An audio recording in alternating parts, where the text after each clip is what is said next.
ladies and gentlemen. Welcome back to the Graying Jedi podcast. These are the Jedi Council chambers. I am Lord Uther. If that was so like psychological, it's not even funny. I mean, that was very Freudian. Don't we That was all no wish we slip. were Lord Uther? That was no slip. We are Especially, all Lord Uther on this and The podcast is recorded live in front of no studio audience because I'd be that's far right. too embarrassed to have one. I am UrzaMaster, joining Lord Uther and Jedi Master Psyllium Maas today. My brain may be elsewhere, but the Force is with me as we endeavor into the third and most recent episode of Disney's new series, The Acolyte.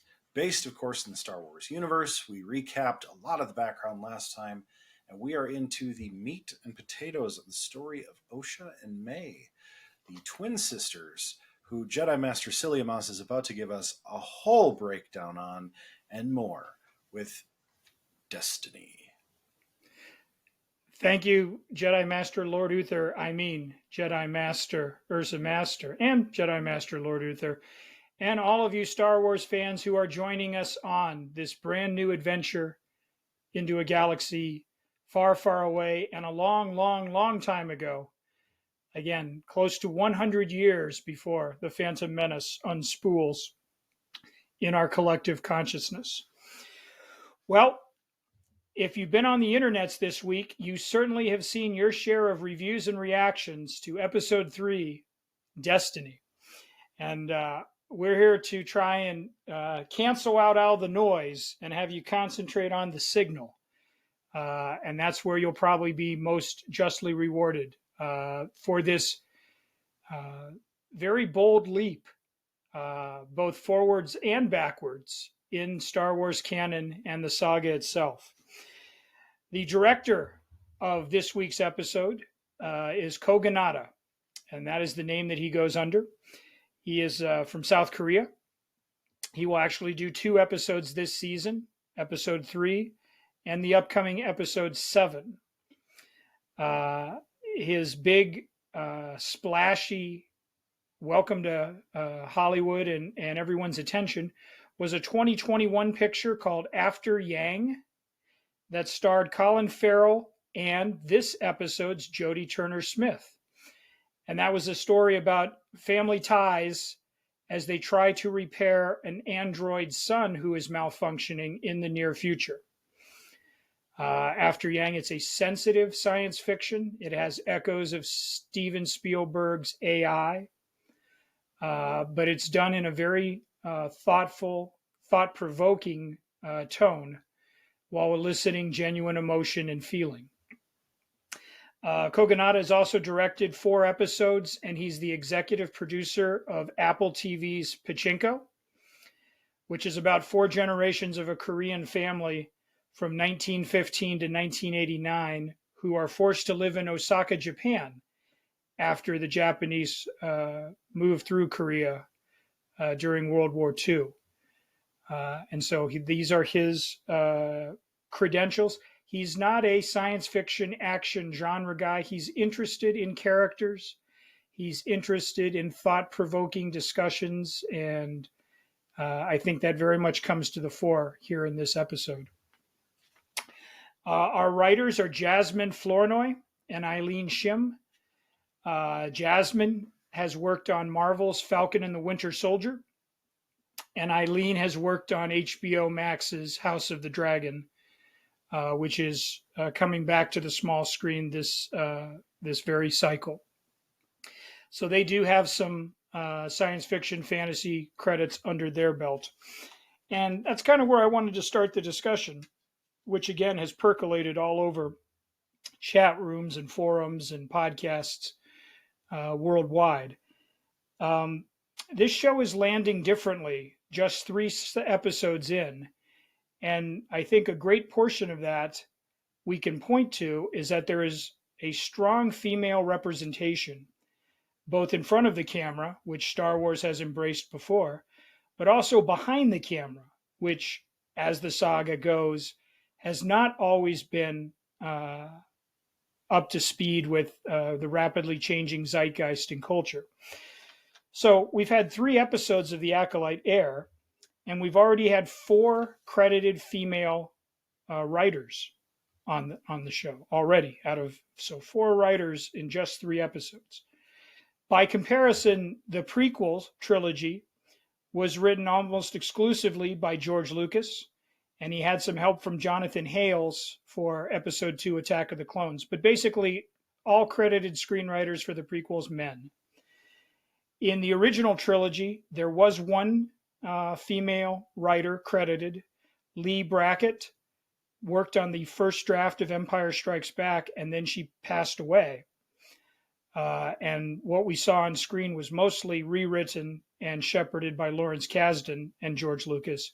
So Lee Brackett, yes, she did turn in a draft of Empire Strikes Back, but she was the only female voice credited in the original trilogy. The sequel trilogy, forget about it. All men. J.J. Abrams, Lawrence Kasdan, Michael Arndt, Rian Johnson, Chris Terrio, Derek Connolly, and Colin Trevorrow. So there was no female credited writers. Now, that's not to say that Carrie Fisher, who is known to be a script doctor during her time, may not have punched up a few lines here and there. But overall, giving the credit to female representation in the writer's room and on screen, we weren't seeing it on the big screen, really. And then you turn to the streaming shows that have been so successful on Disney+. 3 seasons of The Mandalorian have aired. There have been 3 women directors behind the camera. That's good. But there have been 0 writers. It's been all Jon Favreau and Dave Filoni and male writers in the rooms. Book of Boba Fett, which we here at the Graying Jedi just finished covering. 2 female directors credited, no writers. Obi-Wan Kenobi, Deborah Chow, she directed all 6 episodes and did a great job. And we'll be talking about Obi-Wan Kenobi later this year, right here on the Graying Jedi. And we had 1 female writer, Hannah Friedman, did contribute to, I believe it was chapter 4 of Obi-Wan. Andor had 1 female director, but no female writers. Ahsoka had 3 female directors, but no female writers. And the upcoming Skeleton Crew, which will be coming on to Disney Plus and your streaming stations this Christmas. There was 1 credited director, Bryce Dallas Howard, will be joining that franchise for an episode, and 1 writer. So bottom line, here we have a show, The Acolyte, where the showrunner is female, Leslie Headland. She's directed and written already for the show. They have 7 female writers on the staff, and they have 2 female directors. And so all of this, what this means is that this is a show that is coming to us with a female forward point of view. And that's just, you can't point to one specific instance or moment, but there's just a different voice in the room now. And I'm all here for it, as this Star Wars fan can attest, because it does kind of take a step to the side and explore some of these mythological and spiritual issues from a certain point of view. And that's really what this episode, I think, is engendered a lot of commentary on, because the point of view is almost exclusively female on the planet of Brendok, where we have this coven of Force witches. Now, you hear the terms coven and witches, and you automatically, instantly attribute some sort of negative vibe to it. That somehow they must be exploring the dark side. We've seen the Witches of Dathomir in both the animated Clone Wars series as well as the live-action Ahsoka series. But here, the Acolyte is trying something on for size a little bit different. In essence, it's positing that these witches may have been hounded. They may have been exiled and persecuted for their beliefs. You see, they have a different belief system than the Jedi in terms of the power of the Force, how the Force is used. They don't even refer to it as the Force. They refer to it as the thread. And the thread can be manipulated and pulled and elongated and shrunk and even cut. And that's how they can relate to this universal consciousness and spiritualness. Again, stepping away from the biological impact of M counts and midichlorians and the like. But theirs is not sacred, sacrosanct Jedi teaching. And so there's a tension there that this episode introduces and wants to explore, because we've all come up as Star Wars fans for 40 plus years believing that the Jedi's interpretation of the Force and how to use it and what it was good for and its balance between light and dark, that was, this is the way, that's how we should look at these things. And I'm not saying that these Force witches may not turn out to be evil or have nefarious plotting and so forth. We see it with Morgan Elsbeth and her sisters from Dathomir in the live-action Ahsoka series. But I'm saying that provocatively, this episode suggests that, maybe the Jedi are the bullies on the block. And maybe they insist that only their teachings and their philosophies and their point of view is valid. And any show, any series, especially one that's long established and has set down a certain set of foundational rules, anything willing to challenge those rules or maybe challenge that point of view or maybe make you ask some of those questions. We were talking last week about the central mystery. Why are these Jedi, these 4 Jedi from Brendok, why are they on a kill list? Why is May moving through the galaxy in the service of a dark master, trying to bring her own sense of justice to them? And this episode gives us one point of view, I guess, of what happened that fateful night and how things got out of hand. And at the end of the night, there were bodies and recriminations and so forth. But I think tellingly, there were a lot of things left unspoken or not shown. And I don't think we had a reliable narrator necessarily giving us all of the clues. In fact, I would bet your Last Republic credit that we will revisit this exact episode from a completely different angle later in this season. And things that we were not shown or things that were not revealed to us will be revealed. And we will have a fundamentally different picture of what may or may not have transpired. Leslie Headland has already gone on the record and said that the Kurosawa classic Rashomon was a big influence when they were coming up with this story and these characters. And Rashomon, of course, is a story that asks you to believe in different realities and interpretations and who's telling the truth and who is obscuring the facts. And so, gentlemen, that's where our discussion really should land. There's a lot of things in here, these Force witches, this idea of a possible vergence in the Force. I really want to hear how you guys feel that dovetails with the Anakin Skywalker origins. What was done to create these twins? What was the purpose behind it? The ulterior motives? I mean, are these Force witches, are they, misunderstood and persecuted like the witches in Salem? Or do they have dark galactic plans, and the Jedi are the only thing that stand in their way? Let's talk about Padawan Torben, not Jedi Master Torben, who cut himself off from all else but the Force. And let's talk about why he felt so eager for absolution and ingesting poison. And again, these are some of the details we probably haven't been shown. What is it that we still haven't been told about all of this? What do we think, gentlemen, about destiny and the embracing of it? Well, I think it offers a bit of a red herring, a very Rashomon style. Picked that up basically right away. I have a feeling we're probably going to get maybe 2 or 3 episodes retelling this exact story from varying perspectives. I think we've got Osha's version. We'll probably get May's version, and I have a feeling we're going to get a mixture between the Jedi and the Force Witch version. That probably is going to be more of a penultimate episode that tells the real story. Right.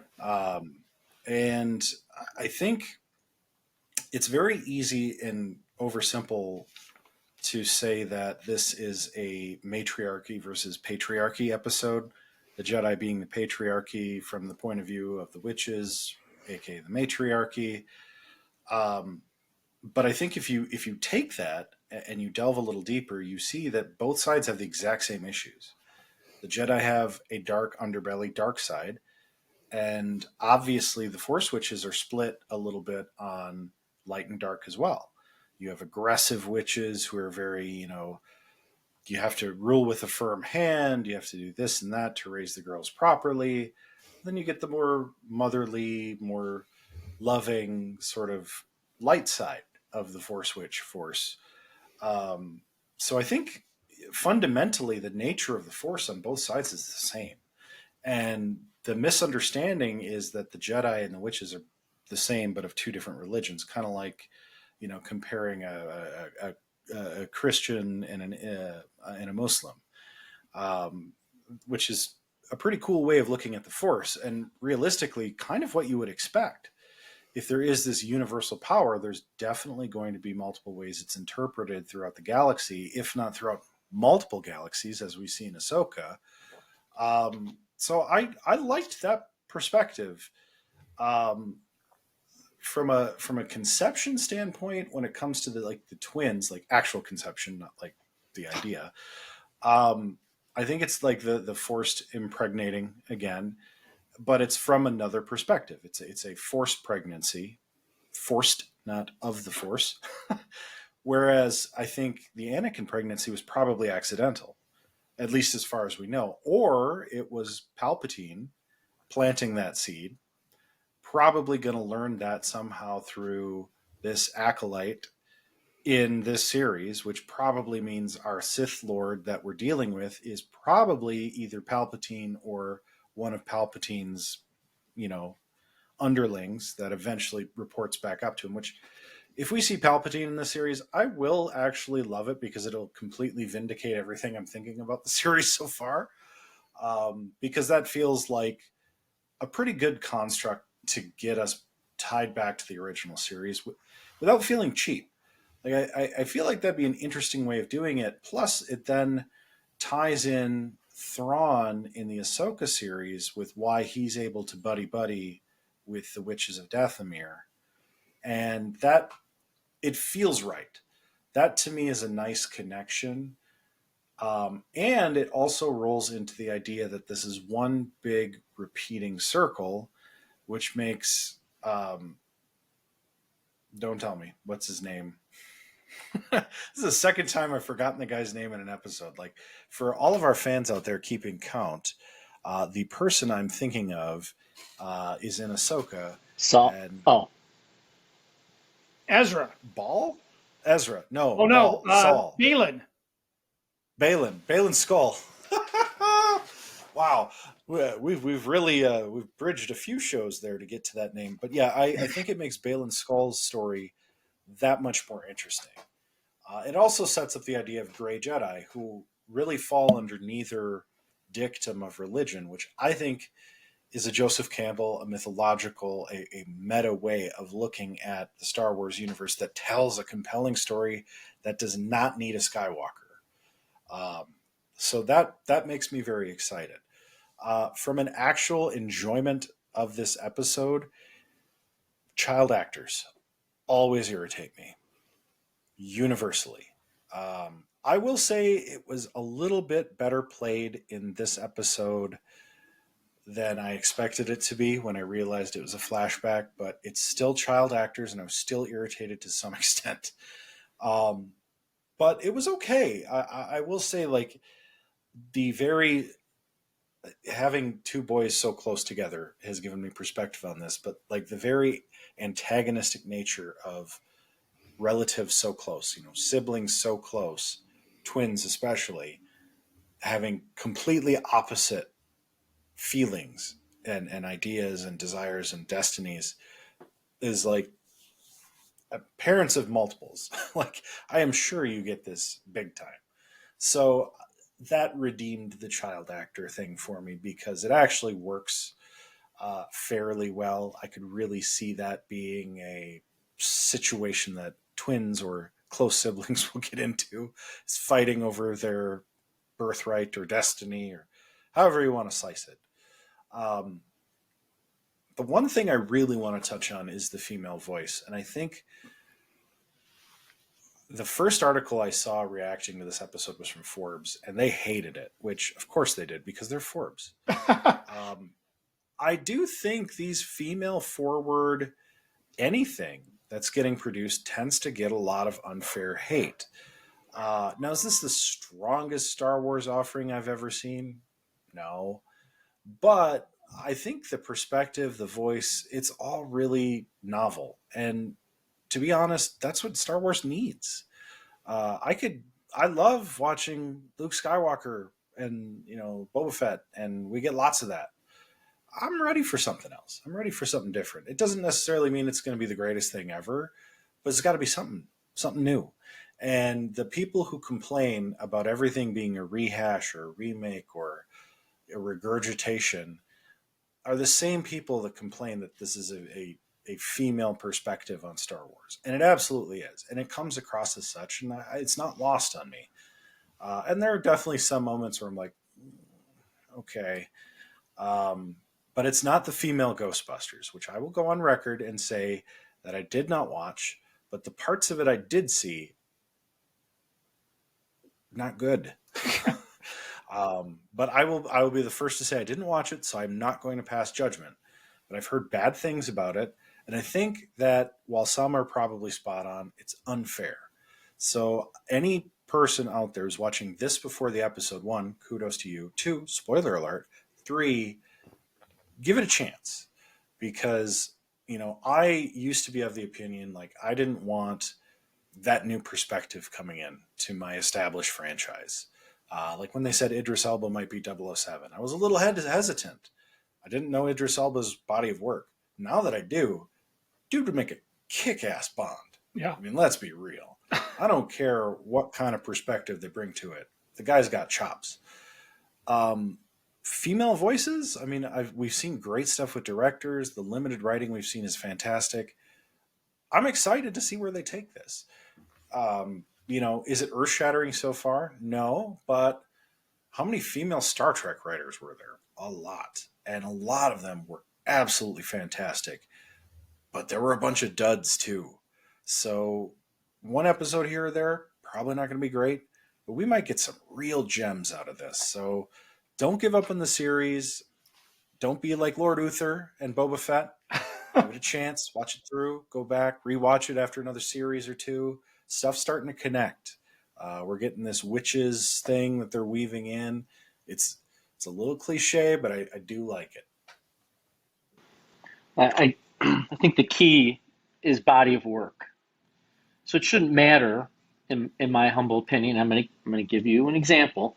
You need to know your stuff. It shouldn't matter, male, female, whatever. If you know your lore and you know your stuff, then you can tell a story. It shouldn't matter who's writing it, quite frankly. And I'm gonna give you a little bit of an analogy. Right now the NBA finals are on. And for the first time you have a female color commentator by the name of Doris Burke who's doing the color. She knows her stuff. Then she should be on there. Inside the NBA, had Candace Parker on. She should be on there. She's an accomplished pro who knows her stuff. So I don't care who you are. I care if you can write a story. I care if you can speak to the game or the lore that we have here. To me, that's, in my opinion, that's what's, because we're all sharing our opinions here and I respect it. To me, I think that's what's important. And I was going to bring up the Star Trek piece too. I mean, how often do we truly have to reference that? Tell a good story. We've talked about this so many times. Are you telling a good story? Is the writing any good? I think that's the issue, right? And one of the reasons, well, I'm not even going to get into the sequel trilogy. I don't even want to get into that right now. Well, yeah, actually, yes, I am. I just lied. I do want to get into it because I feel like we're constantly going backward. Well, I feel like we're going backwards to try and make the weaknesses in the prequels and the sequels part of the lore and justifiable. For example, this whole thing about the midichlorian, I mean, obviously the Force created these twins. That's to kind of justify Anakin Skywalker, in my opinion. I mean, that's exactly what they're trying to do. They're trying to make that relevant and believable. We already had a midichlorian count. Like, so, hey, look, this has happened before. We've been trying to count midichlorians, right?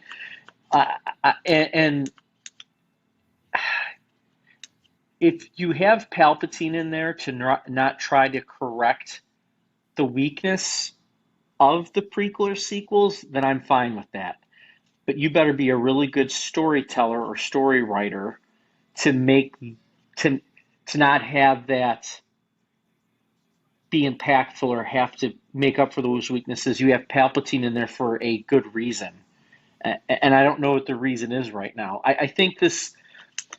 I thought the first two episodes were just going to be setting up the third episode. I think this is all a very disjointed puzzle that they're giving you pieces to, and I don't think we're going to truly know I don't think we're truly going to understand it until the very last episode, which might make that actually incredibly cool if that is the case. Like, it can all just come to a head in the final episode if that's what they're going to do with this. I like the idea of calling it the thread. The thread is the Force, right? I mean, that's all it is. But I think, to your point, Urza, God, Yahweh, Allah, it's God, just from a different perspective, right? Those are all terms for God, but in different religions. So here we have the Force being called the thread and being utilized differently too. I'm slightly worried about a tropiness, just as a side note, the tropiness of the Jedi are really causing all the problems because that's the Phantom Menace story. That's, in my opinion, that's the Revenge of the Sith, whatever, Attack of the Clones. The Jedi were so high and mighty that they couldn't see the bad things that were happening, right? So it made them the bad guys in my opinion. It made them the bad guys in the long run.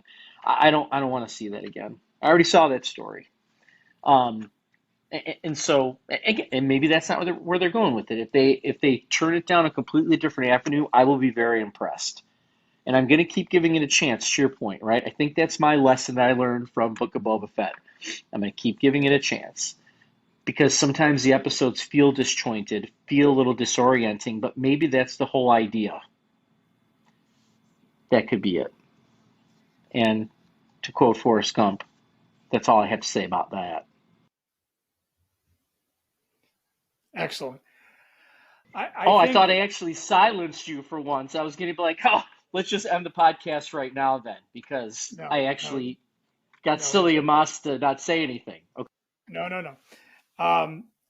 I think the difference between what you're proposing for the Jedi being sort of vain and arrogant and not seeing their own downfall right in front of them, and this one, I think this one may actually have Jedi crossing that proverbial line. I believe it, just by the basis of the evidence already accumulated, that Torben is going to do something, terrible.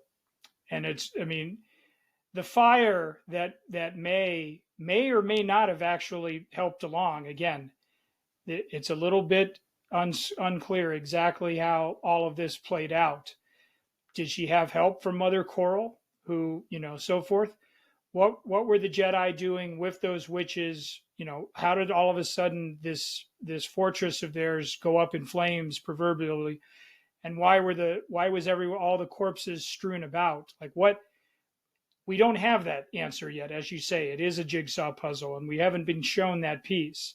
And I think when we're shown that piece, we might see that the Jedi, or Master Torben, Padawan Torben, he may have actually gotten his dark flag on, flying his freak flag, and done something, which caused him to basically banish himself from society.